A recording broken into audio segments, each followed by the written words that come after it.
certamente Max Wilson será barrado quando entrar no aeroporto. Não, nem no Texas eu posso ir. Fantástica a resposta. Mas querendo ou não, Max, querendo ou não, essa questão dele não, na sua opinião, vai, não estou querendo te forçar a opinião, mas o fato dele estar fora na Fórmula 1 ano passado, e mais uma vez a Red Bull com problemas no companheiro de equipe do Max Verstappen, o Ibope dele subiu sem ele ir para a pista. Ou não? O que você acha? Acha que ele volta renovado ou é realmente a força do dinheiro mesmo?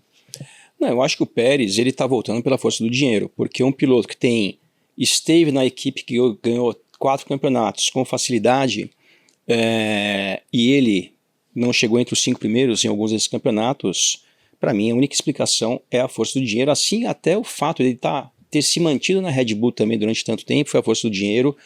E com todo respeito ao Pérez, o Pérez ele também sempre foi um piloto 100% do tempo que ele esteve na Fórmula 1 que trouxe dinheiro para as equipes por onde passou.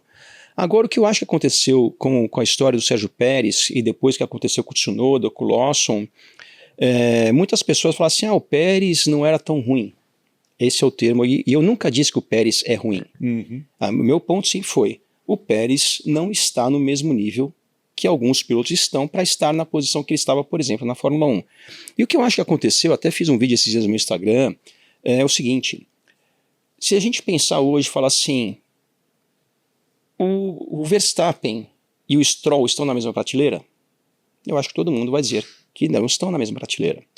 O Verstappen, vamos dar outro nome, talvez um Ocon, talvez algum outro piloto, o Ocon é um exemplo. Então, qualquer um desses pilotos que andarem com o Verstappen, se colocar o Stroll na Red Bull e o Ocon na Red Bull com o Verstappen, eu acho que eles vão ter um desempenho parecido com o do Pérez, com o do Tsunoda, com o do Lawson. O que eu quero dizer com isso é o seguinte, esses pilotos, o Pérez não está na mesma prateleira, na minha visão, que Verstappen, que Leclerc, que Russell, que Piastri, que Norris, que o Hamilton, talvez não hoje, mas já esteve nessa prateleira. Então, da mesma maneira que o Pérez não está nessa prateleira, para mim o Tsunoda também não, o Lawson também não. Então, o que eu quero dizer com isso é o seguinte, o que os pilotos depois do Pérez fizeram, que não foi tão diferente do que o Pérez fez, é que o resultado foi diferente, por quê? Porque quando o Verstappen ia lá e enfiava 30 segundos no segundo numa corrida, lá no ano de 2023, o Pérez tomando meio segundo do Verstappen, às vezes chegava em segundo, terceiro. E diferente do que aconteceu no passado, que o Verstappen para fazer uma pole position demorou 3 meses ao longo do ano passado. E o Tsunoda não chegava no Q2 muitas vezes. Então realmente, simplesmente, eu acho que esses pilotos, no caso Pérez, Lawson, Tsunoda, não estão na mesma prateleira que o Verstappen, só que tem uma diferença muito grande. O Pérez se coloca nessa prateleira através do discurso dele. Uhum. Coisa que esses outros pilotos não fazem. O pai dele nem se fala, né? O pai dele coloca na prateleira acima de todo mundo. Vai ser o campeão mundial. Mas o pai dele é pai, vamos dar um desconto de ser pai. Político também. Então... E também nunca, assim, não vamos pegar às vezes uma pessoa que, apesar de ser pai de piloto, talvez ele não tenha tanto conhecimento de automobilismo, porque ele talvez é pai de piloto, não é um cara ali que já andou ou que é do meio. Agora, um piloto falar um negócio desse, como o Pérez fez agora, recentemente, quando ele voltou agora para esse ano, falando por que ele não andou tão bem quanto o Verstappen, inclusive citou uma coisa, que isso sim é fato, dizendo, não, mas teve corridas que eu fui melhor do que o Verstappen. Aconteceu.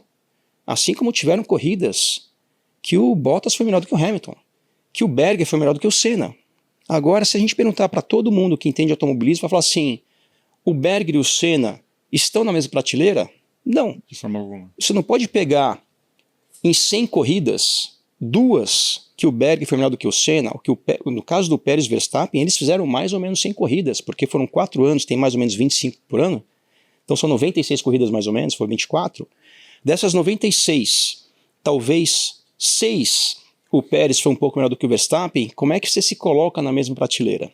E é a mesma coisa você pegar um cara que é número 500 do mundo no tênis, que ganha do Federer, que já aconteceu. Ele é melhor do que o Federer? Naquele dia foi, mas você não pode pegar uma amostragem e colocar essas pessoas, e nivelar por isso. Tem que pegar um período. E nesse caso do Pérez com o Verstappen, não estão na mesma prateleira, e o que foi comprovado depois da saída dele é que o Lawson e o Tsunoda também não estão na mesma prateleira. É isso, na minha opinião. Eu enchi o saco, eu fiz proposta aqui, fui provocar o Max Wilson por conta daquele ano, exatamente aquele ano, que parecia, né, não estou falando que ele pegava no pé, mas ele explicando, falando exatamente, a gente dando tempo de ele falar, né, e tem toda razão, eu acho que também pega muito pelo discurso. Né, o pai dele pode ser pai de piloto, ele ainda é político, eu acrescentei que o político gosta de falar, gosta de estar no holofote também, mas ele... também às vezes exagera, não, e talvez faça um discurso muito para mexicano ver, não é para inglês ver, mas para mexicano ver. Não, isso aí que acontece. Eu, no meu papel de comentarista desse esporte, eu tenho que às vezes esclarecer algumas coisas. Então, por exemplo, em 2022, se não me engano, foi o ano que o Pérez foi bem em Jeddah não, no Azerbaijão e em Mônaco, naquela corrida lá onde ele bateu lá de propósito. Sim. Em tese. Então ele teve dois resultados bons, melhor do que o Verstappen, e aí naquele momento chamava ele de o rei das ruas. E eu falei, pessoal, não é bem assim. Aconteceram duas situações aqui que ele foi bem, de fato foi bem, foi melhor do que o Verstappen, na verdade, e Azerbaijão foi melhor do que o Verstappen, mas, de novo, foram duas corridas e, sei lá, das 50 de rua que teve nos últimos anos, foi bem duas. O Maldonado, com todo respeito, ganhou em Barcelona de todo mundo, na pista. Ele é melhor do que todo mundo que estava naquele grid, Hamilton e Verstappen. Não necessariamente, então mas então quando eu vou lá muitas vezes e dou uma analisada e trago outras coisas para essa equação, aí muitas pessoas falam, você odeia o Pérez, você é contra o Pérez. Isso acontece comigo direto, o pessoal na internet me xinga quando eu falo do Pérez, mas isso aí faz parte. E eu acho que esse é sempre um ponto muito interessante, porque também levanta aquela questão que a gente já debateu aqui várias e várias vezes sobre o próprio Verstappen. Ele é acima da média? Ele é acima da média. Mas até que ponto o fato dele nunca ter um companheiro de equipe tão bom quanto ele também alavanca ele nessa nomenclatura? Porque ele nunca teve. Foram todos ali de Pérez na mesma prateleira. Ele teve um, na verdade, né? Ele teve o Daniel Ricciardo numa fase boa. Não, tópico sensível. Não, eu também, para mim é sensível também. Sou fã do Ricciardo como piloto. Esse eu conheço um pouquinho, eu conheci ele na Austrália quando eu corria lá. É um cara maravilhoso, mas assim... mas esse é um ponto interessante em relação ao Max Verstappen também. Por quê? Naqueles 3 anos que ele correu ao lado do Ricciardo, que não foram 3 anos completos, né? Porque o primeiro ele entrou na corrida de Barcelona, que foi a 5ª etapa, se não me engano, mas vamos arredondar, foram 3 anos. Que desses 3... Um ele chegou na frente do Ricciardo, outro atrás, e no último, que foi no que o Ricciardo saiu, estava ali muito próximo, depois que o Ricciardo anunciou a saída dele da Red Bull para a Renault, aí é comum acontecer na Fórmula 1, ele ficou um pouco para trás do Verstappen. Só que esses dois pilotos que muitas vezes competiram entre si, inclusive bateram no Azerbaijão, por exemplo, tinham uma relação maravilhosa. Então isso demonstra também que o Verstappen não é aquele piloto assim, se tiver alguém aqui que me incomode, vai virar uma guerra aqui nessa equipe. Então se tem um cara que é muito bom, mas tem uma postura legal, os caras eram amigos, brincavam, se divertiam e tudo mais. Ainda são, né? Ainda são, exatamente. Então isso também eu acho que é uma coisa legal do Verstappen, que o Verstappen, eu não sou advogado dele, mas eu acho que ele talvez até por culpa dele mesmo e muita imaturidade, quando ele chegou na Fórmula 1, ele trouxe muito um ar negativo em cima dele, era um pouco arrogante nas declarações, de novo, era uma criança praticamente, falou algumas coisas que não eram bem aquilo lá, mas na minha visão, em função da idade. Mas ele é um cara, parece um cara legal, se dá bem com todo mundo, brinca com todo mundo, não se colocou num pedestal que alguns pilotos que chegaram no patamar dele muitas vezes se colocaram. Então realmente eu acho que é um cara que com tudo que ele conquistou, ainda bastante simples e humilde pro tamanho dele, vamos falar assim. A gente está chegando no final, na reta final do nosso programa, eu quero que você fale, né, Max, você... Estava comentando Fórmula 1 até o ano passado na Band, segue na Band. Seguimos na Band. E para comentar, onde o pessoal vai poder te ouvir? A gente vai ter esse ano na Band, né? Vai ter a transmissão da Stock Car, vai continuar na Band aberta também, no Band Esportes. Fórmula Indy também vai estar de volta à Band esse ano, Fórmula Indy com piloto brasileiro, né? Caio Collet voltando. Mick Schumacher, filho da lenda, também vai estar na Fórmula Indy, então a Fórmula Indy começa agora em março.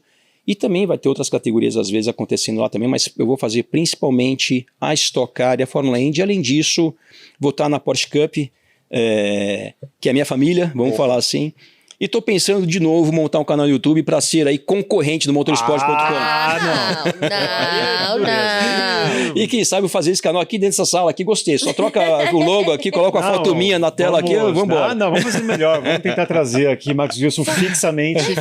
Aí, vestir essa camisa aqui, vai ser melhor. Todo mundo vai sair ganhando. Todo mundo sai ganhando.